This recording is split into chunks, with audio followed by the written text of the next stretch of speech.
Ang lagi nating sinasabi, pangalan lang yan ng tao na ikinabit sa mga bloodline. Tama. Pero bakit nilalagyan ng pangalan ng tao? Karamihan naman talaga sa mga bloodline, sa pangalan ng tao ipinangalan. Siyempre, kung sino ang bumuo, malamang pangalan niya ang ilalagay niya. Kung hindi proven, sugal ito. Pero malay nga natin, baka makilala sa galing, kakabit nito ang pangalan natin. Kung breed ang binuo mo, bahala ka kung ano ang ipapangalan mo rito. May ginawa tayong video kung ano ang breed.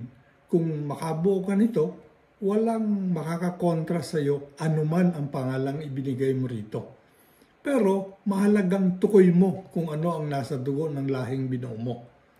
Kung variety at strain naman, na nasa isang video rin natin kung paano at kung ano sila, hindi pwedeng hindi mo isama ang original na pangalan ng lahing pinagmulan ng variety o kaya ay strain na binuo mo bilang respeto sa talagang pinagmulan ng strain na binuo mo nga.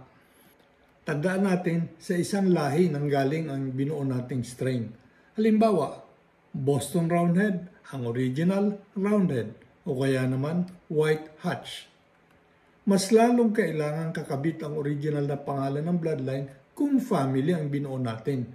Kung tutuusin nga, wala tayong karapatang idagdag ang pangalan natin dito dahil wala naman tayong ginawa kundi i-maintain ang bloodline. Halimbawa, ang pwede nating ilagay na pangalan ay Doc Andrews Allen Roundhead.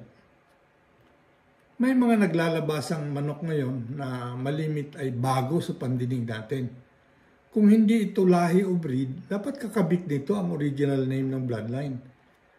Malilito ang iba, akalaing ikaw mismo ang nag-originate ng bloodline na yan.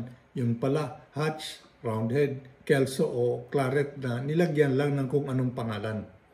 Maraming salamat sa panunood.